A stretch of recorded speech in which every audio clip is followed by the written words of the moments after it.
In the quiet village near Misty Lagoon, a curious girl named Lila hears singing drift across the water at dawn.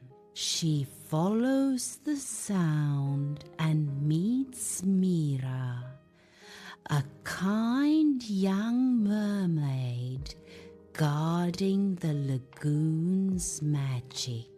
When the glowing pearl of tides is stolen by a greedy sea crab king, the lagoon begins to fade and fog spreads everywhere.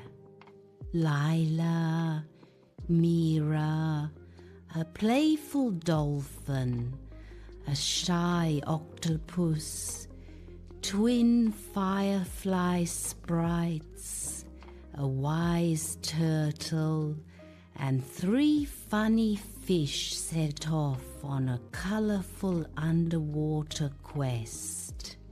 They cross coral forests, glowing caves, and sunken ships, solving riddles and facing gentle dangers.